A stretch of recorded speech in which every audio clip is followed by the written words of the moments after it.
Hey guys, so welcome to another night Owl Ramble. You'll probably notice that I am wearing the same shirt that I was wearing in my last weekly deck review because when you're a stay-at-home parent and you only have so much time away from your kids when they're sleeping, and this is one of your hobbies is to make videos on YouTube, sometimes you gotta just record several at once, so don't judge me. Either way, tonight I figured I would just kind of talk about some things that I've really been mulling over as we've been in quarantine, and quarantine or not, I'm constantly thinking, because let's face it, I'm an Aquarius and this is what we do for you astrological lovers out there, but I have really been thinking about personified deity, and this is something that honestly I'm thinking about a lot, all the time, no matter what, really. But I have really been asking myself the question lately of how did I get here to personified deity, and looking through the chronological happenings of my pagan path and how it evolved, and I've come to ask myself this really big question of why did I resist personified deity for so long? And what exactly was it that I was fearing? And I think a lot of it had to do with my misconceptions of what personified deity was, or how I could potentially view it, or how I was viewing it through the lens of the Abrahamic religion, or Abrahamic religions. Adjusting. My ankle is twisted weird. It's the ankle that I hurt last fall, so it's like, hey girl, no. So I honestly find it really interesting, and this is going to be kind of hard territory for me just because I really try to share acceptance with other walks of faith, because I personally believe that we are meant to see the world the way that works for us. So those who follow the Christian path are meant to see the world the way that works for them. I have a very good friend who used to be a pagan, and she actually converted to Anglican, and thankfully none of the wonderful person that she is changed in her conversion. Now often we see the opposite, but my friend is still my wonderful friend, and she's still open-minded and thought-provoking and sweet and caring and supportive, and I love everything about that, and nothing of that changed just because she changed how she chose to see the world. And it made me happy to see that evolve in her, and it made me happy to see that no matter what, she was still going to accept and love me for who I was. But I think her having a background in paganism and understanding and having that foundation may have had a little bit more into that. I don't know for sure, but that's just a thought I had. Either way, I personally know people of the Christian faith who are just so wonderful and so loving and so kind and supportive, and I'm truly blessed to have them in my life. That being said, I do think that overall there has been a lot of integration of Abrahamic religions into our psyche as those who stand outside of it, or those who want to explore outside of it.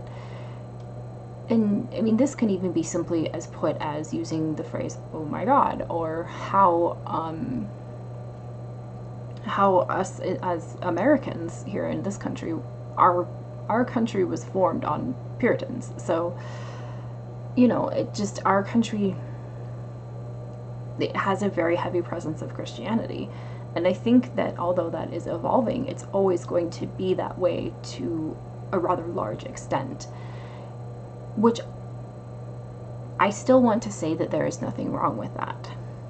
But I do find that I'm looking at why I resisted personified deity, and I'm realizing that there's a shadow aspect to it, in the sense of I resisted personified deity because I didn't want anything relatively close to what would be considered working with, for say, the Abrahamic God. And now as I've gotten older, I've realized, why does it matter? I cannot understand why it matters. And I know I've talked about this before in my on my channel, and it's still something that I like to talk about as it is continuing to evolve, as my path is continuing to evolve. But last night I was watching Jacob, who is the Wisdom of Odin. I adore his channel. He's fantastic to listen to. I will link him down below. You guys should really give him a watch. He really makes me think a lot. I actually just left a comment on his one of his recent videos today saying, "You always make me think a lot," and I really appreciate that because my little Aquarian mind is always doing it. But he had talked about how this path is not for everyone and how that's a good thing, because there are many people who that's just not what works for them. That's just not how they should see the world. And this was mostly linked to his thoughts on the afterlife, and how he was saying that when he dies, he hopes he goes to Odin, and you know, for say his Christian neighbor or whatever, when they die, let's hope that they go to God or Jesus. And that's always been my hope on the afterlife too. I really hope that when I die, I go to my gods. And for say other people I love who follow the Christian path, I hope that they are welcomed by, you know, Jesus, or however they want to see it. And if we're wrong, we're wrong. But we don't know, because we don't. What we do know, or at least what I know when it comes to the afterlife, is that something happens, and when your spirit leaves your body, it leaves your body. I definitely know that, given my experiences that I had with my mother and losing pets and stuff as well. But I find myself giving myself a little bit of a hard time, considering the fact that I have let myself resist personified deity and resist the path that I truly believe I'm meant to be on, simply because of perhaps misconceptions of what paganism should be and how that's integrated in because of the influence of Christianity. And it's strange, specifically in my case, that this has been a thing, because I was not raised Christian. I wasn't raised under any religion. I did have a brush with Christianity and exposure to it. I became curious, and my best friend was Christian, so when I think I was about like 9 or 10 years old, I went to church with her for a while, but I quickly realized that it just wasn't how I wanted to see the world. And now, looking back on my childhood, I realized I've always been a pagan. Just everything that I've done, I've always been a pagan. And that's okay, because that is how I am meant to see the world. And it's what gives me comfort, especially in times like this where everything feels out of control. I can stand outside and put my bare feet on the ground and look up at the ash tree in my yard, and I can feel Odin with me. Or when I exercise, I can feel Thor with me. Or the main deity that I tend to commune with is Freya, and it has been for 4 years now. And you know, I feel her the most.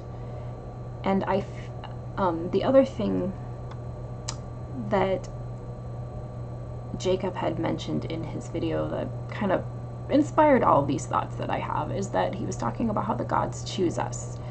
And it was just something that I never really thought about, but yet knew at the same time.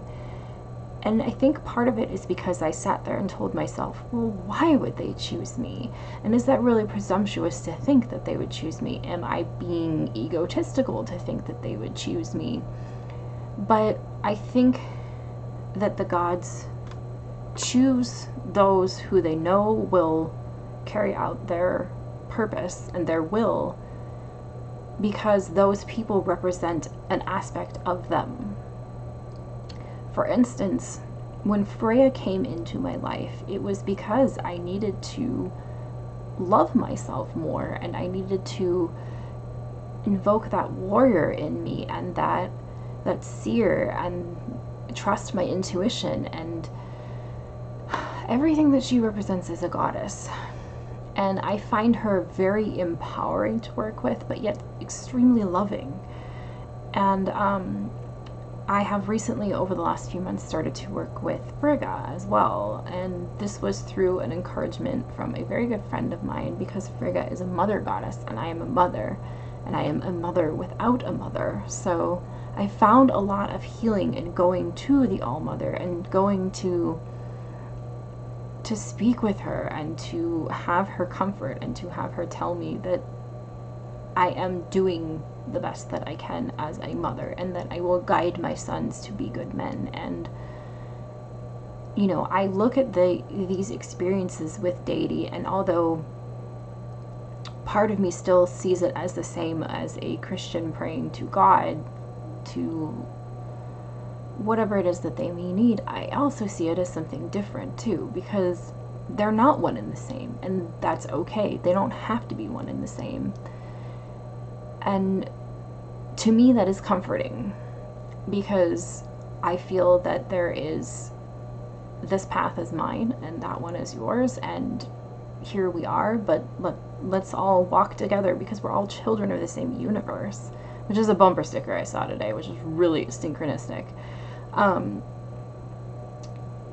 But I wanted to come on here tonight and just kind of ramble a little bit more about personified deity and my connections with deity, because these are the kinds of things that I mull over in my head a lot, but I don't get to actually really voice out a lot as much, especially lately since we're all cooped up. And, you know, obviously, as you guys all well know, one of the biggest reasons why I started going, came back to YouTube was to find camaraderie. So thank you for listening to another Night Owl Ramble again. I hope you guys enjoyed watching, and I hope this gave you something to think about as well. If you have any comments to mention, please put them in the link, or put them in the thing down below. And please follow the channels that I suggested to you guys.